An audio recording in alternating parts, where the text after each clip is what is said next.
আসসালামু আলাইকুম, স্বাগতম জানাচ্ছি আমার আজকের রেসিপি দেখার জন্য। আজ আপনাদের সাথে শেয়ার করব ভীষণ সুস্বাদু এবং মজাদার কাঁঠালের বিচির ভর্তা। সাদা গরম ভাতের সাথে এই কাঁঠালের বিচি ভর্তা খেতে ভীষণ মজাদার এবং টেস্টি, আর তৈরি করাও ভীষণ সহজ। তাহলে চলুন রেসিপিটি দেখে নিই।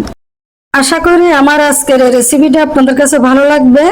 তো এখানে আমি 30 থেকে 40টা কাঁঠালের বিচি নিয়েছি, আর একেবারে ফ্রেশ কাঁঠালের বিচি। এরপরে চুলায় একটা প্যান বসিয়ে দেব। এখন চুলার আঁচটা মিডিয়াম করে দিয়েছি, না হলে কাঁঠালের বিচিটা উপরে পুড়ে যাবে, ভিতরে কাঁচা থাকবে। তো আমি মিডিয়াম করে দিয়েছি যাতে ভিতরে ভালোভাবে সিদ্ধ হয়ে যায় আর সফট হয়। তো কাঁঠালের বিচিটা প্রায় সিদ্ধ হয়ে গেছে। তবে চুলার থেকে নামিয়ে আমি ঠান্ডা করে খোসা ছাড়িয়ে নিব। আর এখানে কাঁঠালের বিচি ভর্তা তৈরি করার জন্য আমি ধনিয়া পাতা, কাঁচামরিচ, শুকনো মরিচ, রসুন, পেঁয়াজ কুচি নিয়েছি। আর কাঁঠালের বিচিটা আমি 10 মিনিট ভিজিয়ে রেখেছি। আর ছোটো প্যান বসিয়ে দিয়েছি। শুকনো মরিচটা আগে থেকে একটু ভেজে নেব। শুকনো মরিচ আর কাঁচামরিচটা দিলে খুব সুন্দর একটা স্মেল আসে ভর্তার থেকে, খেতে খুব ভালো লাগে। তো শুকনো মরিচটা আমার ভেজে নেওয়া হয়ে গেছে। এখন কাঁচামরিচ আর রসুনটা, পেঁয়াজটাও ভেজে নেব, হালকা করে ভাজবো।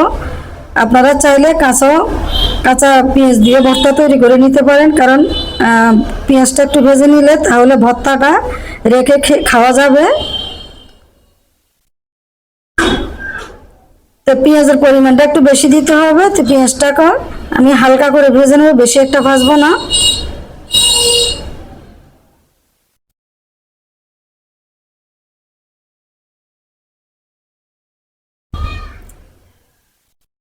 তো পেঁয়াজটা ভাজা হয়ে গেছে।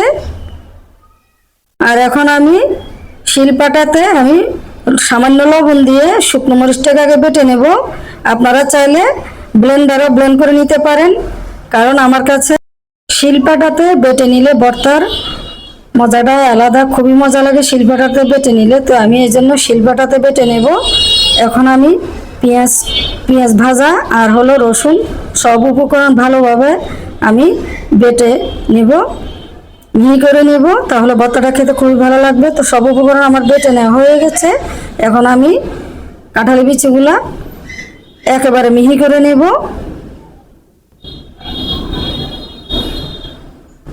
একটু কষ্ট হলো, এভাবে শিলপাটায় ভর্তা তৈরি করতে খুবই ভালো লাগে আর খেতেও সুস্বাদু হয়।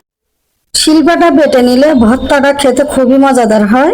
তো আমার সবগুলা কাঁঠালের বিচি মিহি করা হয়ে গেছে। তো এখন আমি ধনিয়া পাতাটা কাঁচা দেব। ধনিয়া পাতাটা কাঁচা দিলে স্মেল আসে, সুন্দর একটা ঘ্রাণ আসে, খেতে খুব ভালো লাগে। আর এই কাঁঠালের বিচির ভর্তা দিয়ে নিমিষে এক থালা ভাত শেষ করা যায়, খুবই ভালো লাগে, আমি খুব পছন্দ করি। আপনারা এভাবে ট্রাই করবেন। তো এখন সবগুলো একসাথে আমি ভালোভাবে মিক্স করে নেব, যেহেতু আমার শিলপাটাটা একটু ছোট। তো হয়ে গেল, দেখেন খুবই মজাদার, খুবই সুস্বাদু কাঁঠালের বিচির ভর্তা। আমার ভিডিওটা যদি ভালো লাগে অবশ্যই আমার চ্যানেলটি সাবস্ক্রাইব করবেন, আর ভালো লাগলে লাইক কমেন্ট করবেন। তো আমার ভর্তা রেসিপিটা কেমন হয়েছে অবশ্যই কমেন্টে জানাবেন। সবাই ভালো থাকবেন, ধন্যবাদ সবাইকে।